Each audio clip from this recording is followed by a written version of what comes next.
Figure it out. Hello, this is Adam Koralik from Figured Out Productions. The following video is a video of some kind, and I hope you enjoy it. Hey guys, it's Adam here, and today we're going to be talking about our friend, the PlayStation 2, and specifically the, well, very sad fact that it is 25 years old. This little black box is a quarter of a century. How old do you feel, dude? Especially Gen Z. You guys are the ones who are always kind of going through the midlife crisis now. Well, quarter-life crisis, more accurately. But yeah, like millennials, we're used to being old now. It's your turn, Gen Z. Anyway, yes, we're going to talk a little bit of history and stuff, kind of go down memory lane, just kind of have a fun little chat about our friend, the PlayStation 2. Before we do that, though, if you guys could do me a favor, please like this video, comment down below, subscribe if you've never done that before, as well as check out all the social media stuff in the description. I've got Twitter, Instagram, Facebook, Discord, Patreon, Spreadshirt, my travel channel, etc. I appreciate the support on those platforms. Thank you so much for watching. Let's get into it. Right. So the PlayStation 2.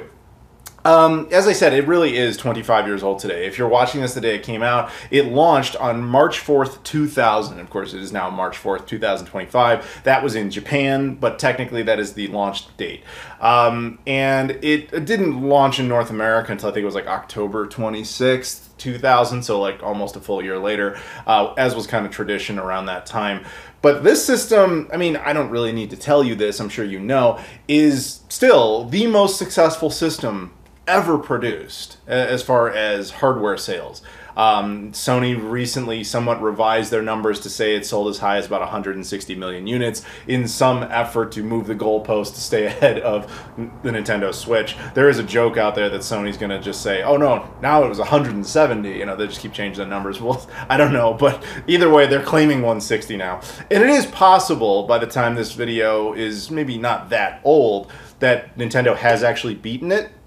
We don't really know how that's going to play out, but it is, you know, also possible this will remain the highest selling console of all time, and I thought it'd be fun to go down memory lane and talk a bit about it. Now, this is not a full retrospective video. I've done that already on the history of the system and a lot that I had stories on it, everything I kind of had to say. This is more of a let's go back and just take a look one more time at our friend, and until we do this inevitably again in like 5 years. But at the 30th anniversary. Time goes faster, by the way, the older you get. I'm especially telling Gen Z this. Like, I'm 38, okay? I've been doing videos on YouTube for 16 years, and it's like, it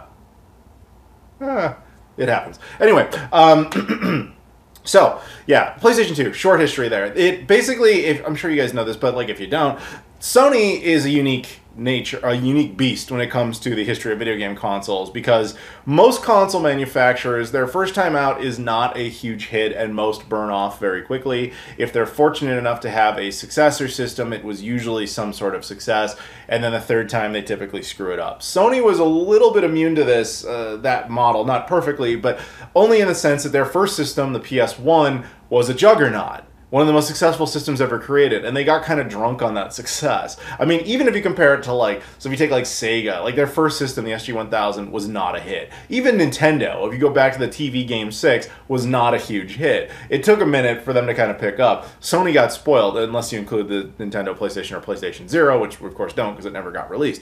But that said, the PS1 was a massive success. And so obviously Sony was going to follow it up with a success story unto itself. Now, whether or not that success, or that sequel, I should have said, would have been a success is, you know, could have been debated at the time, but we know now, of course, it ended up being massive. It could have been the PCFX. It could have been a horrible follow-up, but that wasn't the case.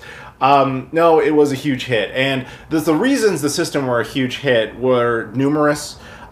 We kind of like to look back on it now and say it was inevitable, it was going to be a huge hit, because look at all the games, there's so many famous games, but that's not looking at it through the lens of the time in which it was created, or at the time in which they were planning to release it.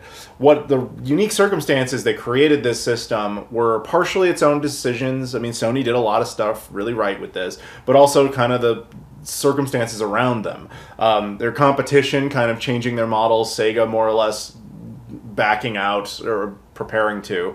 Nintendo kind of going in its own, like, we don't really care what developers want mentality. Microsoft not being relevant yet as far as game consoles go. Those type of external factors. But even, like, on the wider global sense, and I mean this positively, they had no control over the geopolitics of the world, and yet it really benefited them. So what I mean by that is, since I have last done a major history video, if you will, on the PlayStation 2, I have also traveled quite a bit more. I have been to many other places. And when it comes to video games, I will tell you, the PlayStation 2 is a truly unique beast, because it was a success story in just about every single place it ever went to. In fact, I can't think of a country or region that it launched in where it failed. Now, that might not sound strange until you kind of consider every other console ever. So, like, if we take some of the systems we really think about as success stories, like the NES, okay? Huge in North America, huge in Japan as the Famicom. It was just kind of a moderate success in Europe, or an outright flop in parts of South America, like Brazil. So, other systems like the Sega Genesis, big hit in North America as the Mega Drive, big hit in Europe, flop in Japan. Now, if you were to ask a Japanese retro gamer, not that there's many of them, but if you were to ask them what's your top big hits, like that, they probably, one of the first ones that probably come to their mind is the Sega Saturn as like a big success story. Not quality of the console, just sold a lot of units. And that might perplex you as someone from North America or Europe, but the thing is, the Saturn was actually a big hit over there, but not here. The PlayStation 2 is unique in that it was a big hit in every region. It was a huge hit in North America, in the US and Canada. It was a big hit in Western Europe as a big popular mainland release. It was also big in the UK. It was even big in Eastern Europe. Like, I remember years ago, and that's kind of where I'm going with this, I remember years ago going to Poland. And kind of naively, without thinking about the obvious history of the country, I was thinking like, oh, I'd love to go to a retro game store and see what kind of stuff I can find. And then, like, the furthest back it would go with legitimate releases, legitimate being the key word, was PlayStation 2 content. Because anything prior to that was just, like, Famiclone stuff. And the reason for that was it was the first system to really launch in Poland, like, officially. And that might sound insane until you factor in Poland's history. They had been basically forced into a blockade by the Soviet Union when it still existed, and so they couldn't get games from the 80s and most of the 90s. And then, like, once the Soviet Union collapsed in 1991... their economy and everything, and did not dictate that they were a great place for Sony and Sega and Nintendo and everybody and SNK to like jump into the market of. So it took that long before somebody said, okay, let's give it a shot, and that was Sony with the PlayStation 2, and it was a big hit as a result. What I'm trying to say is, the PS2 is like the ultimate global console, just because partially because of things it did well, but also because of the time frame in which it was created. 2000, right around there. I mean, that is, the Soviet Union is dead, Russia's getting along with everybody, the United States is getting along with everybody, China's getting along with everybody, 9/11 hadn't happened yet. Like, the world was kind of alright right around that window of time. And so, like, Hong Kong had been returned to the Chinese, but they were honoring its, like, deal, so the system could launch in Hong Kong, which it did, and it was a hit there. The system could launch in Taiwan, and was a hit there. Obviously, it was a big hit in Japan. It was a big hit in Australia. It just existed in this perfect window of time where globalization was at its peak, where everybody was just kind of alright. Then you couple that with the fact that what Sony did with this thing, outside of just giving it more technological advancement, is they gave you another real big bang for your buck investment in it, which was the DVD player. I know we've talked about this many times in the past, and this story is not new, but in case you are this young, you have to understand that throughout the 90s, the way you watched your movies was through VHS. You would either buy them outright, or you would go to something like a Blockbuster and you'd rent them. But this was prohibitively expensive in a lot of cases, and the quality was very poor, and they only got worse over time because tapes would die, because they were very, very, physical tape, and so and the Laserdisc concept was neat in idea, but in practice, not practical. And so Sony comes along and says, hey, there's this new thing called DVD, we're going to integrate it into our system. Now, DVD as a concept was very expensive initially. Sony was like, we're just going to bake it into our system, and our system's going to be like the cheapest DVD player on the market. So even if you weren't into video games, you still had a vested interest in getting this thing, because that's the future of movies at the time. Blockbuster was renting them. Stores were selling them. And I remember this because I'm old enough to. VHS was seen like, ew, you still have that? What are you, Amish? Like, that was kind of like, ew, move on. DVD had a rapid adoption rate that was largely assisted by this, but also in of itself, and the two kind of fed off each other. And really, DVD would not have had the success it had, in my opinion, without the success of the PlayStation 2. And I don't think the PlayStation 2 would have had the success it had without the DVD. Like, they were just a perfect marriage at the exact right time. Again, partially due to great decisions by Sony, and also just geopolitical circumstances they themselves could not have anything to do with. Like, because not only did this appeal to us who were ready to move on from VHS in North America, it appealed to parts of Asia where VHS was never popular due to atmospheric conditions, where that's where VCD was popular because VHS would deteriorate in that environment. But DVD didn't, because VCD didn't. There was also the backwards compatibility advantage. Of course, because Sony's first console had been a big hit and they were very friendly to this idea, they put PS1 game support into the PS2, which made it really easier for people to justify picking it up if they already owned a PS1, because it meant instantaneously, upon a purchase, they already had a library of games available to them. And technically, they were enhancement on those games, though it was kind of minimal, it was there. So it just felt like useful. The controllers worked, the memory cards worked. You felt like you were just evolving the system, and that was actually a really smart move on Sony's part. And so it worked for everybody. Everybody had a reason to get on board with this system. Make sense? So as a result, it did, and it sold 160 million units. Flaws with it are obvious. We know now, like, the video quality that Sony put in this thing was not future-proofed in the slightest. And when I say that, everybody goes like, the graphics are so good, though. I'm not talking about graphics. Graphics, resolution, picture clarity. There are three different concepts entirely, but people tend to intertwine them like they're just one word. That is not the case. The graphics are fine. They were always fine. There was nothing wrong with those. Technically, it supports higher resolutions, but never really articulated it well. Very few games ever supported it, and even those that do still look terrible because the picture clarity, that part, was always gimped. If you don't believe me, I think even the most diehard of PlayStation 2 defenders, if you take a stock PS2 and try to stick it into a modern television, will go, I remember it looking better. So they'll say, like, use a CRT. And that's fine. Play it however you want to play it. It's the reason I bring that up is just that it's unfortunate because of how much content lives and dies on this system that is just not future-proofed. And the reason I grill it so much on that is its contemporary rivals didn't suffer this problem.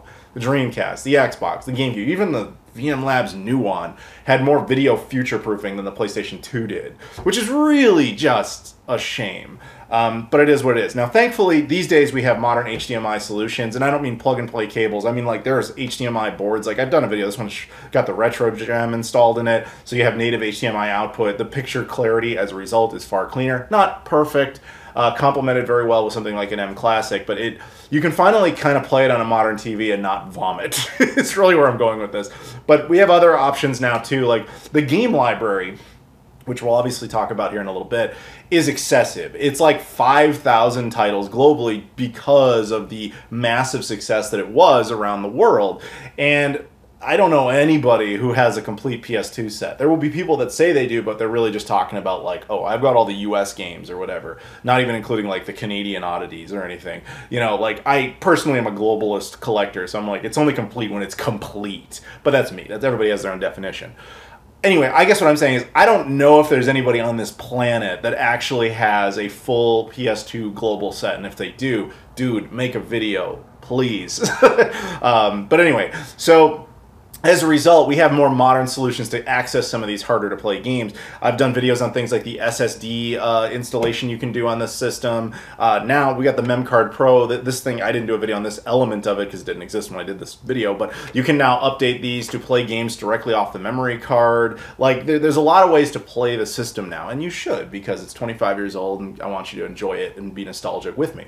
But, okay, let's talk a little bit of games now. So, as I just mentioned, there are over 5,000 titles for this thing. I certainly don't have them all, and I just wanted to talk about some games that I had a reason to talk about. This isn't even all my favorite games.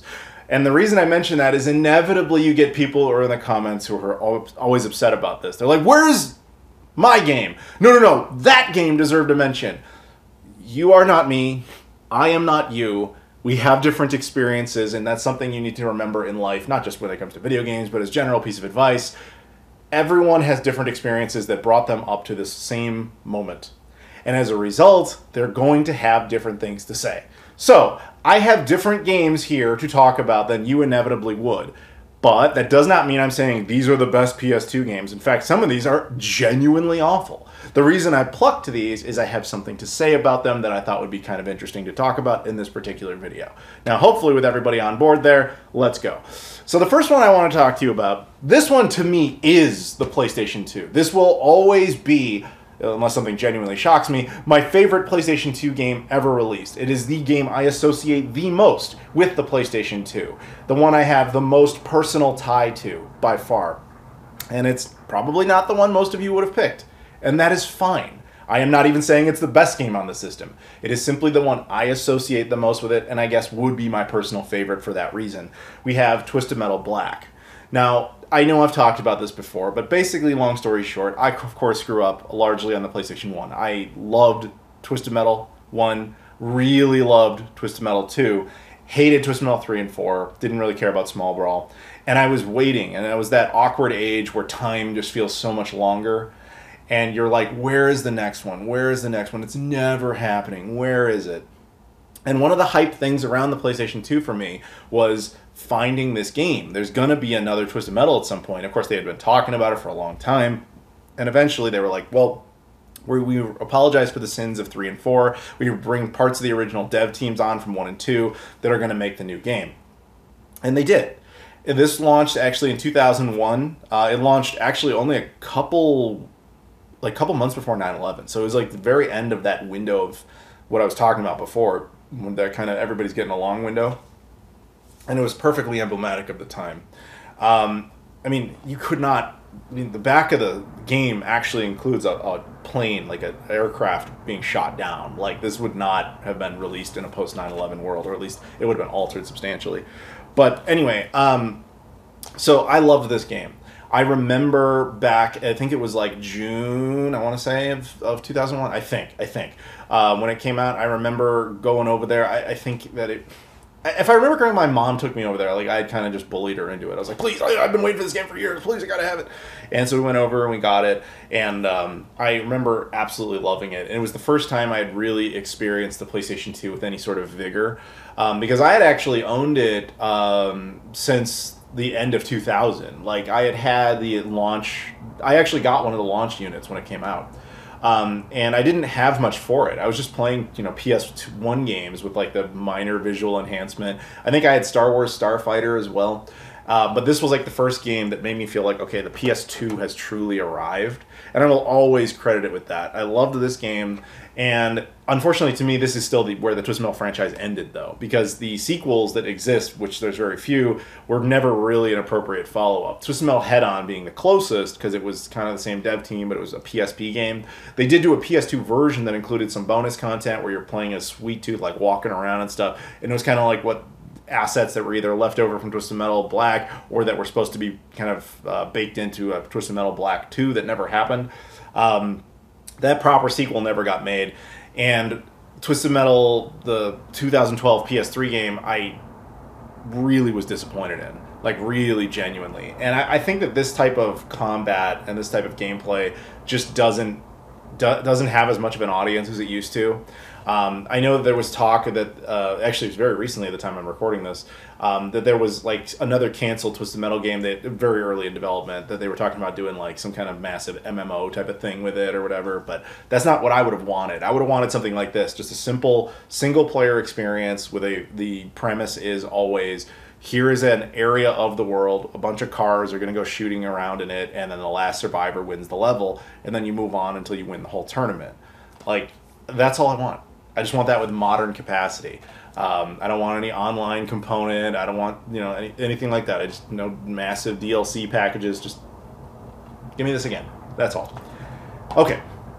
Now, that's one that I obviously have a very personal connection to. Now I want to talk about some of the oddities. So we're going to talk about some of the European games. I don't have it, but this is worth noting. The PlayStation 2 had a freakishly long lifespan. And it was mostly because of the Europeans, as it would turn out. So the system, as we obviously mentioned, launched in 2000, meaning that's when the first games came out. The last game for the system is Pro Evolution Soccer 2014.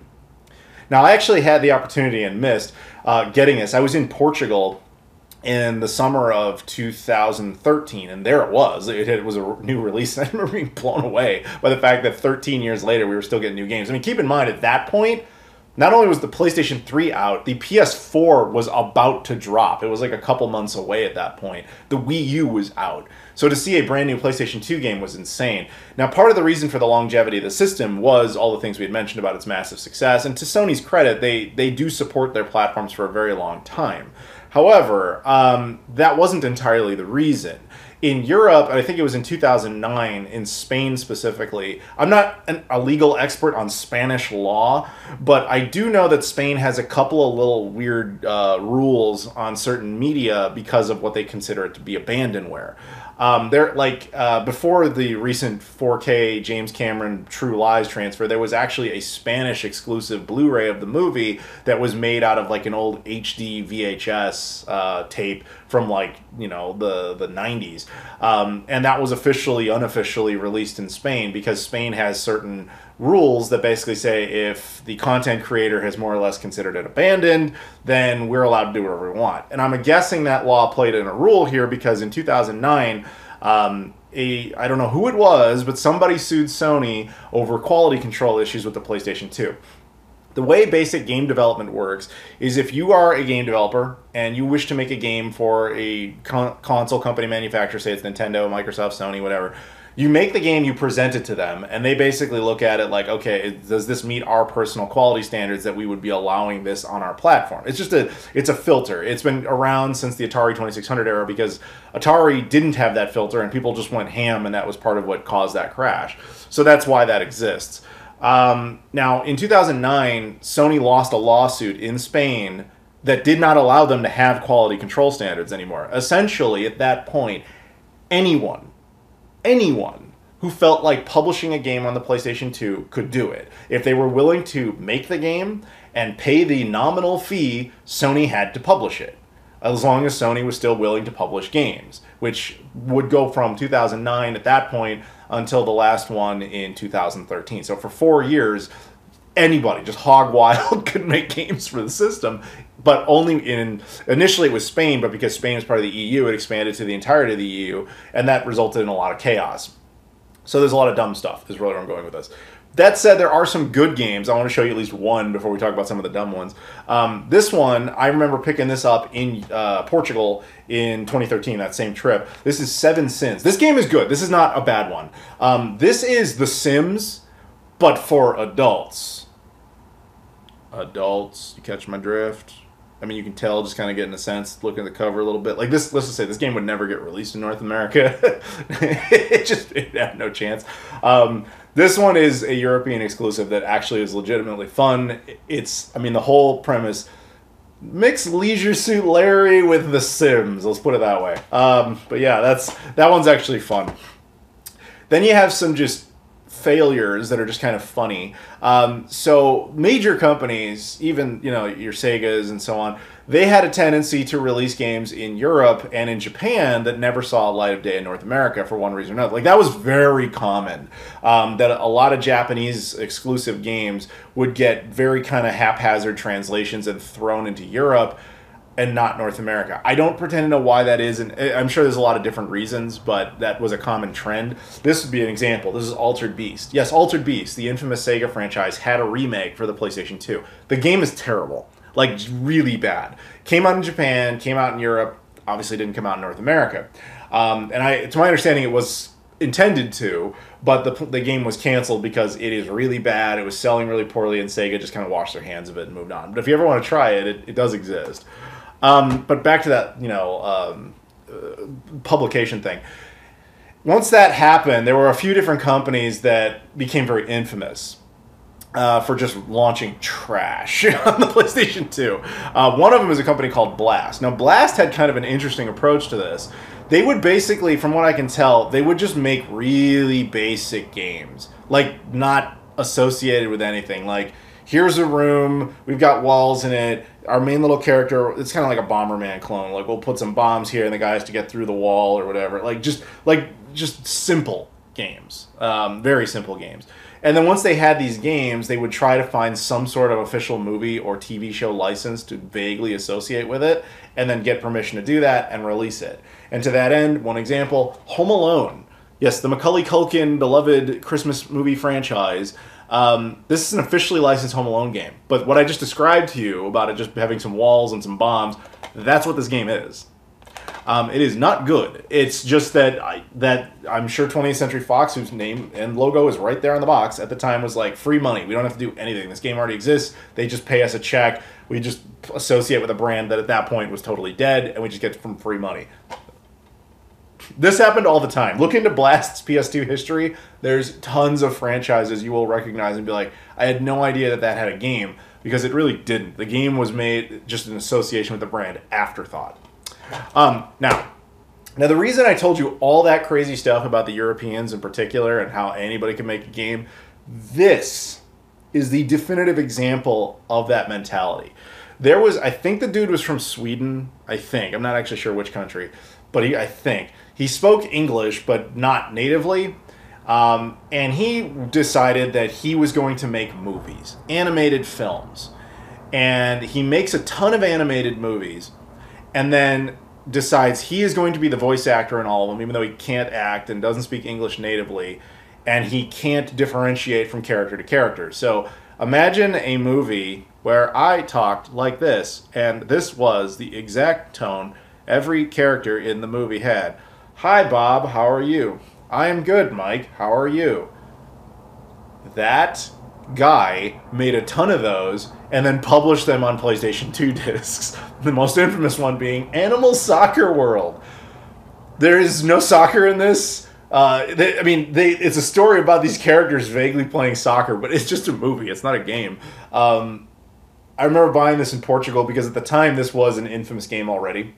And I saw it in a junk bin for like €1, and I was like, yes, sold. Picked that up and tried playing it. It really, like I said, it's just a movie. And it's terribly hilarious. I do highly recommend, if you can find clips of it online, it's worth watching for like a few minutes just to get a sense of what I'm talking about. This dude just blatantly plagiarized like Disney characters and everything, but he can't act at all. It's a so bad it's good type of, The Room type of moment as far as the game goes. Okay, now that said, I can't stress this enough, and I've said it already, but like, there's obviously good gaming experiences that were exclusive to Europe, not just Seven Sins. There's plenty, but that's not what this video is. So, whatever. Let's talk about some of the Japanese ones, right?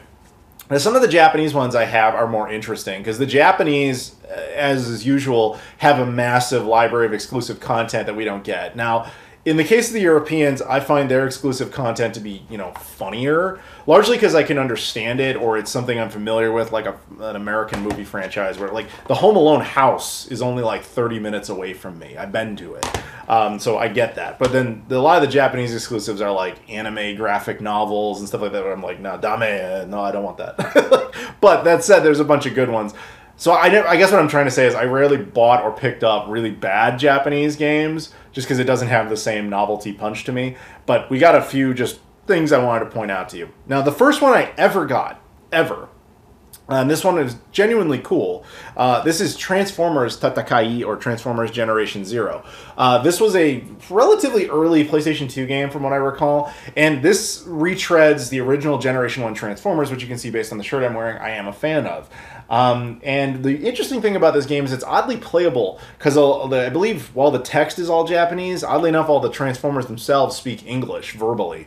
They don't have any of the original voice actors, but they are playing like Optimus Prime and Megatron, although they're called by their Japanese name, so Optimus Prime is referred to as Convoy, stuff like that. But it's actually not a bad game. It's kind of unfortunate that this never came out in North America. I'm not sure why it didn't. Probably just a licensing thing, but either way, that's really cool. Another good example of a cool game, and something that, you know, Sega got behind the PlayStation 2, even though, you know, obviously the PlayStation 2 at one time was its, you know, technological opponent or market opponent.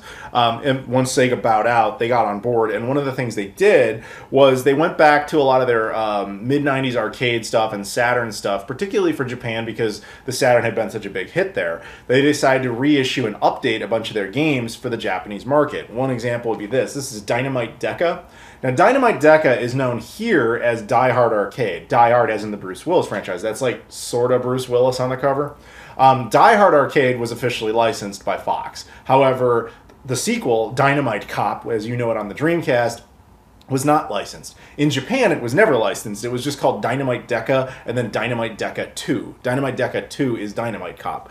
So this is the remake, if you will. There is a Dynamite Decca 3, by the way. I think it was only in arcades, although there might have been some console version that I'm not totally sure of. But anyway, this was an arcade game originally. Then, of course, that. So this is like an upgraded version of either the arcade or Saturn build. Honestly, I'm not sure which. For the PlayStation 2. It's actually a very, very fun game. I do recommend that. It's kind of an expensive one now, but it's very cool. But yeah, there you go. Example of another decent game that I'm not sure is exclusive to the system, but kind of an interesting spiritual successor.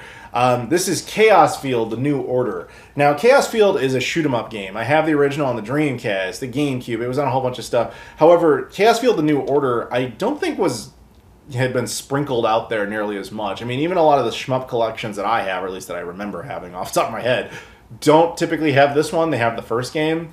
And so, yeah, it's just kind of cool. Again, I'm not going to sit here and say this 100% is an exclusive because I'm honestly not sure about that. But it's still a fun game, and it's a cool follow-up to that. But it's just an example of a cool Japanese PS2 game, very playable, that you could check out. And along those lines, kind of going back to what Sega did, this is King of Fighters 94 Reboot. Now, I have a video coming up where I'm going to talk more about this, which sounds weird because it's just an individual game. But basically, the long and the short of it is, SNK around that time kind of was doing the same thing Sega was doing, where they were going back to past IPs, and they were going to kind of beef them up, remaster them, upgrade them, and kind of reissue them for a new audience on modern hardware. And originally, they had intended to do this with all the King of Fighters games. But this was the only one they ever did, was just 94. It was originally scheduled to have a European and North American release. Both of those were canceled, as well as an original Xbox release, which was also canceled. However, the original Xbox version did dump online as a prototype years ago, so you can try that if you want. But I don't know why that project was canceled, but this is the only one that ever made it out the door, and it was Japan only. Very cool game, playable game, fun game. There it is, but it was actually released. So if you like fighting games, that's a good one, or a fun one at least. And then let's go over to North America, right? So North America, none of these are exclusives. They're just kind of some games I wanted to talk about for one reason or another, just examples of North American titles. I just talked about this one in a recent episode because it was a relatively recent pickup, and a lot of people seem to agree that this was an important game. War of the Monsters.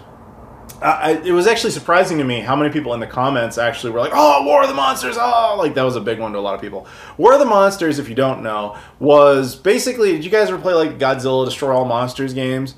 Where it was just kind of Godzilla and a bunch of monsters rampaging around a city. It's a fighting game, but it's kind of like a Thrasher type of fighting game as opposed to like, you know, the 2D type of fighting game. This is a fun one, but it's basically those games, but without the Godzilla license. And I think it was actually made by some of the devs of Twisted Metal Black, which is probably why it speaks to me a little bit more. But they basically took a whole bunch of unlicensed monsters that are clearly inspired by like famous movie monsters like King Kong and so on and so forth, and just made like a fun brawler game. I think it still lives and dies on the PlayStation 2, but it's a cool game. And now I'm going to talk about 3 games that are going to make you hate me. Just putting that out there. You're going to hate me. I got all 3 of these when I was much, much younger. I remember getting them at GameStops, or at the time I think it was either there was Game Crazy, and then there was Funko Land. I remember buying these when I was much younger.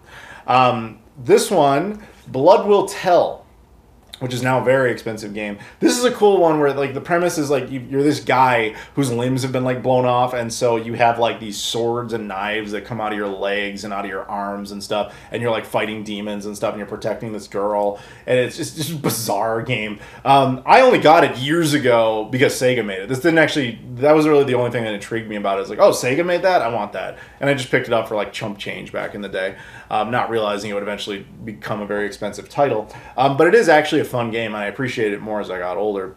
But two more that I want to point out, just because I want you to hate me. So I really like survival horror games. It doesn't come up a whole lot on this channel. Like Shenmue, obviously, is not a survival horror game, but it's my favorite game of all time. But that's a game individually that I talk about a lot. As a genre, survival horror is something I very much enjoy. And the PlayStation 2 has a lot of it, a lot of exclusive ones too. And to that end, I've always enjoyed that. Back, I remember buying these, I think it was like in 2006. I've told this whole story on an episode of Playload. But basically, long story short, when I was much younger, I liked survival horror games. And my mother, R.I.P., she never had a problem with me playing video games. Didn't really care. Except horror games. That kind of bothered her. Like, I remember one time, like, she found I had a copy of Resident Evil 1, and she was reading the description. She's like, I don't want you playing this. And I was like, Mom, stop it. Come on. Like, eventually she just kind of caved in and stopped caring. But I think she thought it would give me nightmares or something. Like, trying to be a mom. And I because of that, because that's the only red flag she had ever raised on a specific type of genre of game, I got a little paranoid about that horrible scenario. You have that fear of your parents, like, getting rid of your stuff, like, when you're not around or whatever. So in 2005, I graduated high school. 2006, I came out to college. And when I went out to college, all my stuff was still back in my childhood room.